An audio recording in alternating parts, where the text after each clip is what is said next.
Bien, merci Bernard Friot de nous accorder ce moment. Je vais vous demander dans un premier temps qu'est-ce que vous avez pensé de cet événement et quel lien vous faites entre la jeunesse, les jeunesses, la science et la démocratie.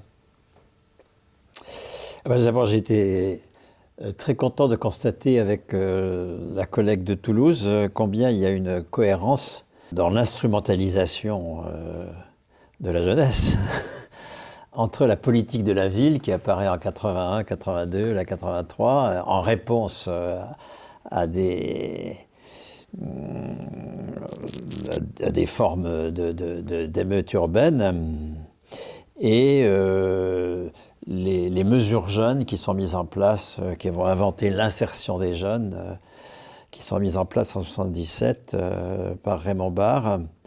Tout ce qui va disqualifier la jeunesse globalement et en faire un moment à surveiller. Donc, dans cet univers tout rose que cet événement est censé représenter, non, je n'adhère pas à ce rose-là. Je comprends très bien ce que vous dites. Vous, en gros, ce que vous appelez, c'est des mobilisations collectives, c'est-à-dire on ne s'émancipe pas tout seul. J'appelle d'abord du droit. Oui. Les jeunes sont privés de droits. Regardez comment la réponse aux révoltes urbaines de juillet dernier, après l'assassinat par la police de Naël, tout comme la politique de la ville avait été créée à partir de révoltes suite à des assassinats policiers, les réponses sont on va remettre de la République dans des endroits où elle n'est pas, enfin des machins comme ça, mais rien en termes de droits. Pour le moment, la jeunesse, elle est fondamentalement privée de droits. Et c'est des droits. Et d'abord des droits à ressources, des droits à accéder au marché du travail dans des conditions qui ne soient pas les conditions de relégation dans laquelle elle est aujourd'hui. Pour rebondir sur l'intervention de Véronique Borde, est-ce que vous seriez d'accord pour dire que ce type d'événement-là qu'on organise, ça peut être un premier pas en tant que c'est donc une participation qui amènera peut-être sur le long terme à un engagement plus périn? Disons tout ce qui contribue à l'éducation, à la délibération collective, oui, mais quand c'est sans objet, je ne vois pas très bien l'intérêt. J'ai beaucoup apprécié la performance de Faye. Ça, aussi bien en matière de danse que de musique et le contenu de ce qu'elle a dit aussi, tout à fait remarquable. Tout ça est effectivement des chemins, bien sûr, vers des modes de délibération collective et d'expression collective plus efficaces, disons. Mais pour le moment, encore une fois, tant que la jeunesse est l'objet d'une discrimination aussi indigne sur le marché du travail,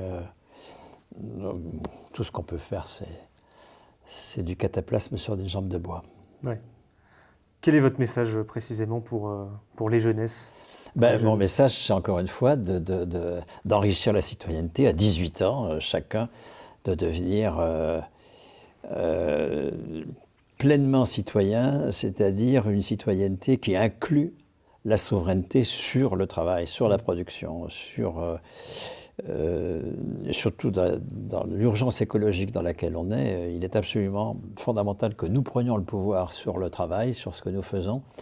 Et ça suppose qu'à 18 ans, tout le monde devienne titulaire au moins du salaire minimum, c'est-à-dire les 1800 € du SMIC revendiqué, titulaire d'un droit de propriété d'usage sur tous les outils qu'il utilisera, titulaire d'un droit à participer à la création monétaire, à participer aux décisions d'investissement, à participer au devenir de la ville, à ne pas se laisser imposer l'absurdité des JO parisiens à la con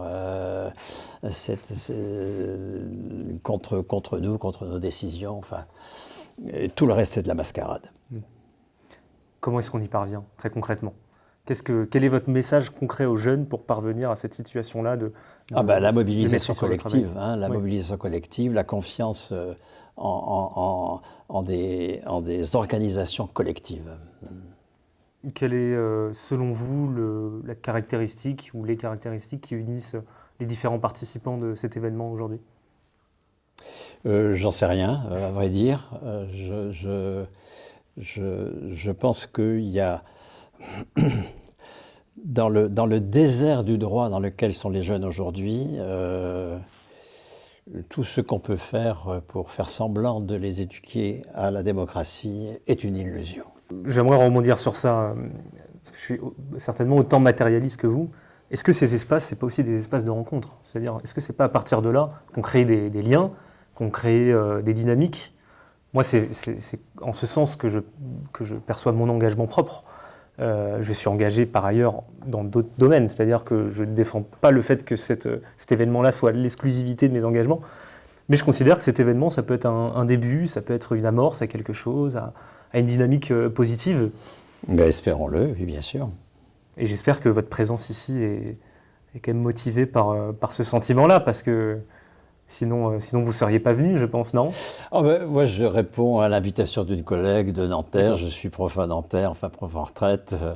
Et donc je viens, j'aime bien ce lieu, j'aime beaucoup l'université de Nanterre. Et donc j'y reviens très volontiers.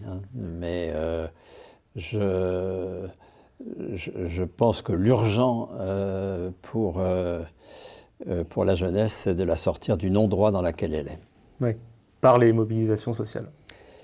Par les mobilisations sociales, bien sûr. Et en rejoignant, pourquoi pas, un réseau salariat? En rejoignant des collectifs, il y a toute une effervescence communiste aujourd'hui, il y a toute une effervescence de détermination à sortir nos dynamiques collectives de l'impasse dans laquelle elles sont, avec une montée de l'extrême droite, avec des médias qui sont vraiment un scandale permanent. Regardez la façon dont ils parlent du cauchemar de Gaza et comment on a détourné tout cela par une manif contre l'antisémitisme qui était une mascarade. Enfin, nous sommes au degré zéro du débat public, il faut absolument que nous sortions de ça. Eh bien écoutez, je ne crois pas au colibri, je ne crois pas aux petites pratiques par lesquelles chacun apporte sa pierre. Je crois à la conquête de droits par des mobilisations collectives.